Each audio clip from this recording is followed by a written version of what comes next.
को आगे नहीं बढ़ने देगी।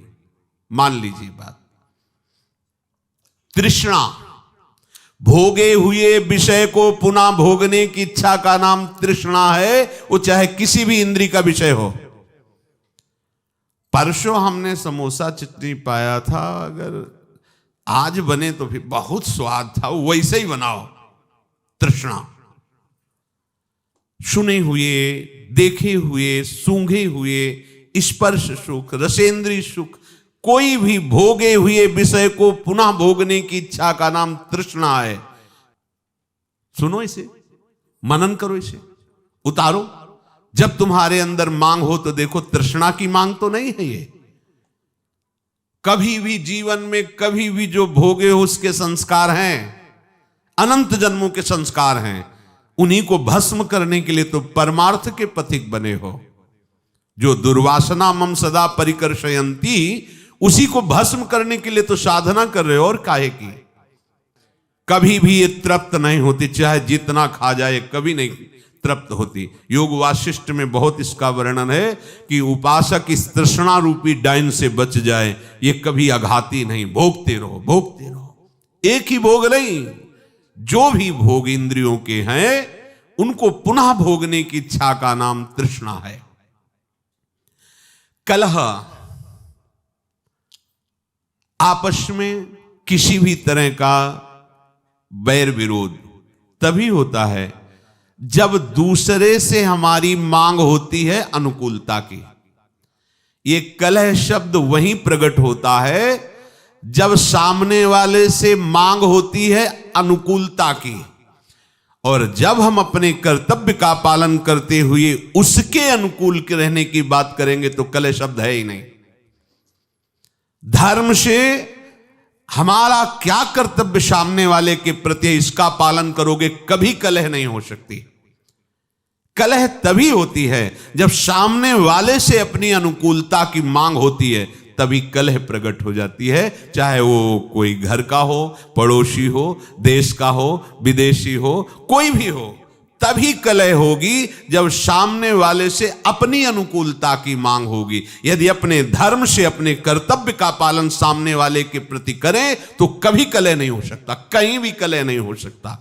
साधु कलह को नष्ट करता है, साधु कलह युक्त नहीं होता, कलह का नाश करता है। लक्ष्य क्या है? केवल रसेंद्री की तृप्ति के लिए, केवल पांच भौतिक शरीर के आराम सुख के लिए ये मार्ग नहीं है। ये मार्ग तो इसी बात के मिटाने के लिए है, इसी बात के मिटाने के लिए। पर समझ कहां आती है? समझ है ही नहीं। अगर प्रभु की प्राप्ति की बात हो तो कहीं कोई भी किसी तरह की समस्या तुम्हें परास्त नहीं कर सकती। प्रभु सामने है ही नहीं, तुम्हारे लक्ष्य में ही नहीं है, तभी तुमको ये विषय अनुकूलता दिखाई देती है, तभी तुमको ये संसार सत्य लग रहा है। भूल मत करो, बहुत बड़ी भूल है।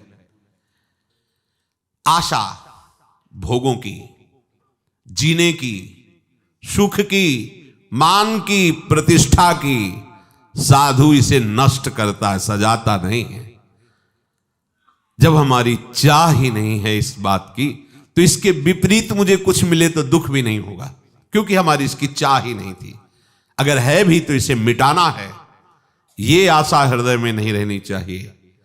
ना तो जीने की, ना तो किसी भोग सुख की, ना तो मान प्रतिष्ठा की। आशा ही परमम दुखम, नैराश्यम परमम सुखम।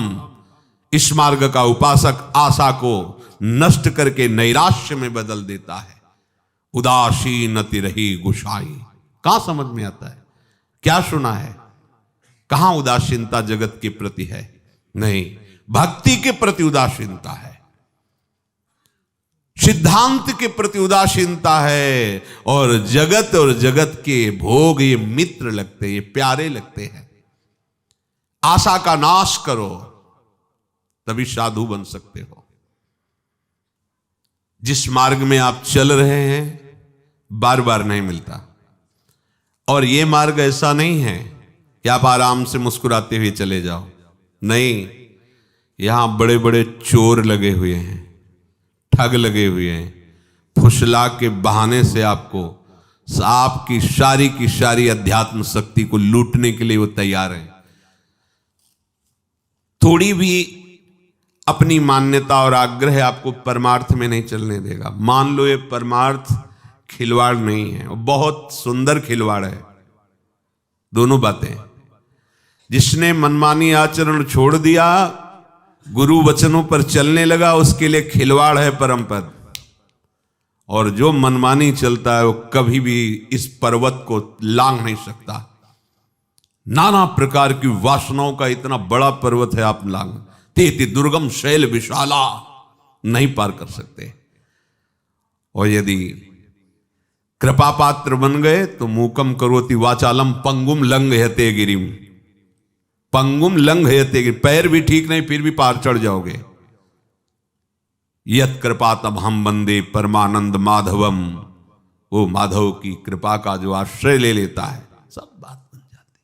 कृपा पात्र वही होता है जो अपना आग्रह दुराग्रह नहीं रखता, केवल शास्त्र सम्मत मार्ग का अनुसरण करता है। शास्त्र क्या कहते हैं ये हमारी समझ ठीक नहीं बैठती, तो गुरुदेव क्या कहते हैं ये बात हमें समझनी होगी।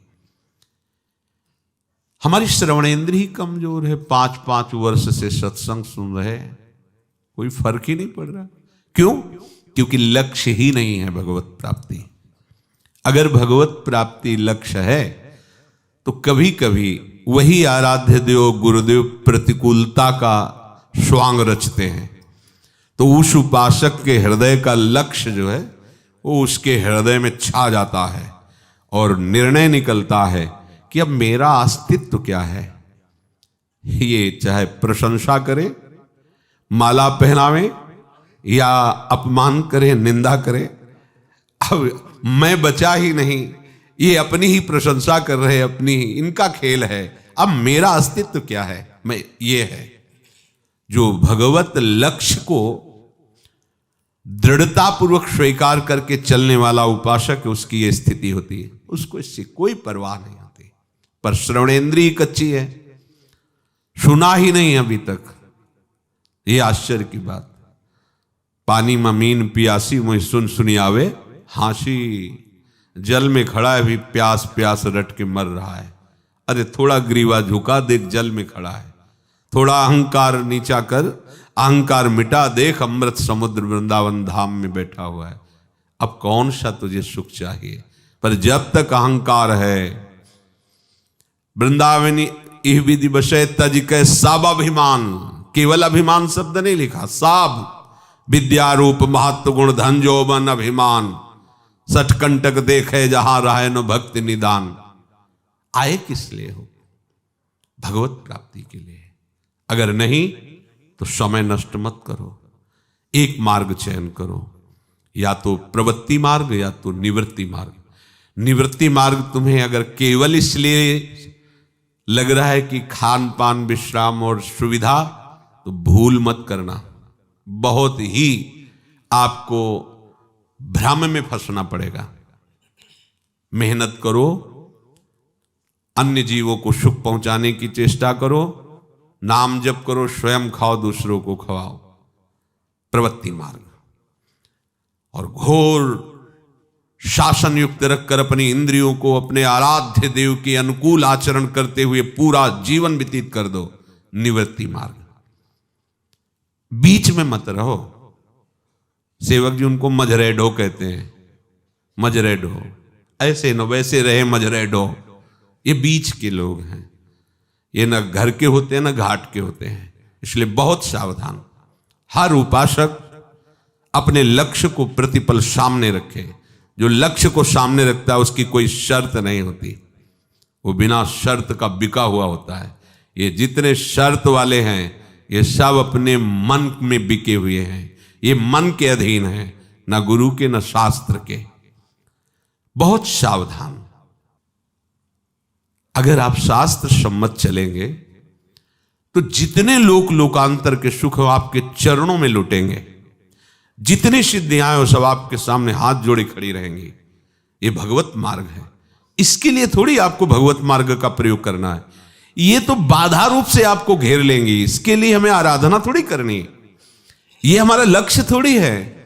सही पूछो तो लक्ष्य को ढकने के लिए आपको घेर लेंगी। और आप प्रभु के दास हैं, अनंत ऐश्वर्यशाली प्रभु आपके स्वामी हैं, तो मृत्यु लोक का ऐश्वर्य क्या चीज है? अरे ब्रह्मा का भी परमेष्ठी पद बहुत हल्का लगता है। जो हरिदास है, ब्रह्मा का भी पद बहुत हल्का लगता है। इन भोगों के लिए वो आराधना का प्रयोग करे, साधु वेश का प्रयोग करे, अपने शास्त्र ज्ञान का प्रयोग करे। ये तो बहुत ही बड़ा ज्ञान है, मान रहा है अपने को ज्ञानी। इसलिए सावधान। यही परलोक सकल सुख पावत, मेरी सो भैया कृष्ण गुण संचो। आचार्य चरण को शपथ देने की क्या जरूरत थी? विचार करके देखिए। तुम्हें हमारी कसम है, हे शरणागतो, तुम्हें हमारी कसम है, हमारी इस बात पर विश्वास कर लो। क्योंकि जानते हैं, पाए जान जगत में सब जन कपटी कुटिल कलयुगी टंचु। ये सब कलयुगी जीव कलयुग के द्वारा मलिन किए हृदय वाले, कपट छल वाले हैं, संशय वाले हैं। इसलिए कह रहे मेरी सो, तुम्हें मेरी शपथ है, यदि तुम कृष्ण के गुणों का गायन करोगे, उनका चिंतन करोगे, मनन करोगे, तो तुम्हें इस लोक में भी और परलोक में सदा सुख ही सुख मिलेगा। तो हमें सुख लक्ष्य करके प्रभु का भजन नहीं करना। लक्ष्य भजन है, ये अपने आप आपको पीछे पीछे डोलते नजर आएंगे। सावधान। ये श्रवण मनन में बैठा लो। आपकी श्रवणेंद्री बलवान होनी चाहिए। श्रवण से ही शरणागति होती है और श्रवण से ही शरणागति की पूर्ति भी होती है। यही प्रारंभ है और यही विश्राम है। आपका श्रवण ही कमजोर है, तभी आपका परमार्थ संबंधी स्वेच्छाचार नष्ट नहीं होता। यदि श्रोत्रिय आप बन जाएं तो ब्रह्मनिष्ठ होने का मार्ग मिल जाएगा, पर श्रोत्रिय ही नहीं हो पाते। तुम्हारे श्रवण कमजोर हैं। यदि श्रवण ऐसे हो जाए जिनके श्रवण समुद्र समाना, कथा तुम्हारी सुभग सरिनाना, और भरे ही निरंतर पर हो ही न पूरे। रात दिन भगवत नाम, भगवत चर्चा, भगवत चरित्र, भगवत सिद्धांत सुन रहे, पर श्रवणेंद्री कभी ये कि अब हो गया बस, अब क्या सुनना, ऐसा नहीं। समुद्र में जैसे कई नाम रूप वाली नदियां मिलती हैं जाकर, पर समुद्र अपनी मर्यादा में रहता है, कभी उफान नहीं करता। ऐसे प्रेमी की श्रवणेंद्री समुद्र है और ये भगवत चर्चा कई तरह की नदियां हैं। कभी प्रभु की रूप माधुरी की चर्चा, कभी गुण माधुरी की, कभी लीला माधुरी की, कभी ऐश्वर्य की, कभी महामहिम प्रताप की चर्चा, कभी सिद्धांत की चर्चा।